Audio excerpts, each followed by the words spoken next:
पूर आला आनंदाचा पूर.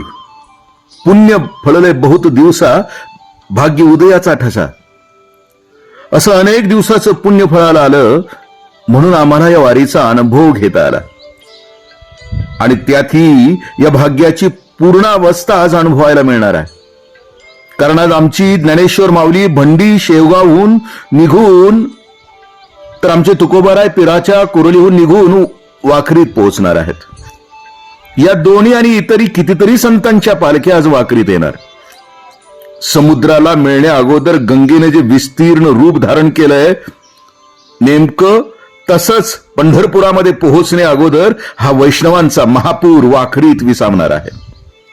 आणि जगद्गुरु तुकोबरायांच्या भाषेमध्ये जन्मोजन्मीचे संचित भेटी झाली अकस्मात. या वचनाप्रमाणे डोळ्यांचेच काय, सबंध देहाचे पारणे फेडणारे क्षण आम्ही आज अनुभवणार आहोत. आजच्या या सोहळ्यात आनंदाला अक्षरशः पूर आलाय. पंढरपूर अगदी जवळ आलंय. ज्याच्या भेटीसाठी इतके दिवस चालत चालत कितीतरी वेळा पदरी आलेल्या अव्यवस्थेला व्यवस्था समजून जे चालणं झालं, प्रत्येक क्षणाला ज्याचा आठव या बुद्धीला स्पर्श करायचा आणि भेटीची हुरहुर नव्या उत्तेजनाने चालवून जायचा, ज्याच्या भेटीच्या आसेने मन व्याकुळ झालंय, तो आमचा पांडुरंग आता आम्हाला भेटणार. आणि त्यामुळे आमच्यामध्ये हर्ष आहे, उल्हास आहे, या सगळ्यांचा मिलाप आहे. आणि आमच्या अंगोअंगी तो मिलाप उसळतोय.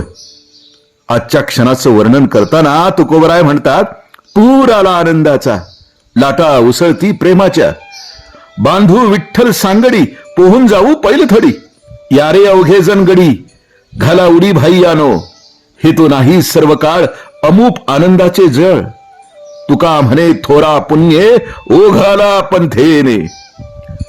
महाराज इथे आनंदाचा पूर आलाय म्हणतात. वास्तविक सामान्य जगणं जगत असताना आमच्या अवतीभोवती निव्वळ आणि निव्वळ दुःखच आणि निराशा असते. अपेक्षा सुखाची किंवा आनंदाची असते आणि प्राप्ती मात्र दुःखाची होते. अगदी तुकोबरायांच्या भाषेत सांगायचं झालं तर, संसार दुःख मूळ, चहूकडे इंगळ, विश्रांती नाही कोठे, रात्रंदिवस तळमळ. असं जगावं लागतं. पण इथं मात्र अंतःकरणात आनंदाचं भरतं आलंय.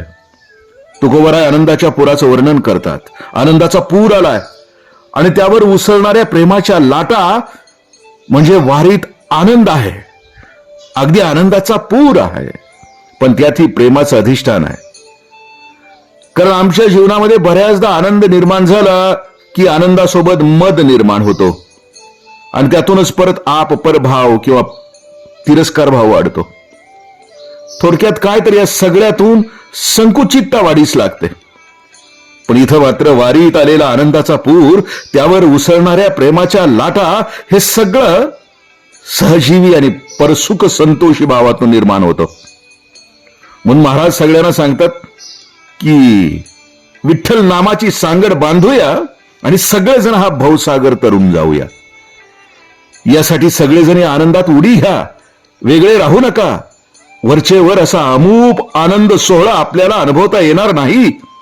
कदाचित आपली पुण्याईच थोर, जेणेकरून हा आनंदाचा ओघ आपल्या वाटेत आलाय. यात नाहूया, मंगल बनूया. आज दुपारी ज्यावेळी माऊलींच्या आणि तुकोबरायांच्या अश्वांचे गोल आणि उभे रिंगण इथे संपन्न होईल, ते सगळं शब्दात रेखाटता येणारच नाही.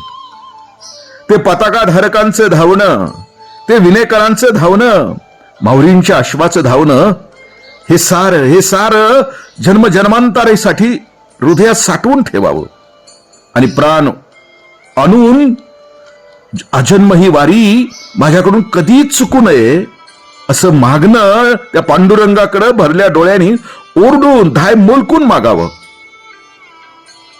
माऊलीच्या अश्वाच्या टापाखालची माती उचलून आपल्या भाळी लावताना जग जिंकल्यानंतर सुद्धा जी धन्यता आमच्या चेहऱ्यावर दिसणार नाही, तो आनंद या वारकऱ्यांच्या चेहऱ्यावर आज उमटतो. या निस्सीम भक्तीने ओथंबलेल्या वारकऱ्यांच्या पायाखालची पायधूळ भाळी लावून धन्य व्हावं आणि या आनंदात स्वतःला पूर्णपणे विरघळून घ्यावं असं वाटतं. पुण्य फळ आले बहुत दिवसा, भाग्य उदयाचा ठसा. जन्मोजन्मीचे संचित भेटी झाली अकस्मात, असा आनंदाचा पूर आज आहे. राम कृष्ण हरी.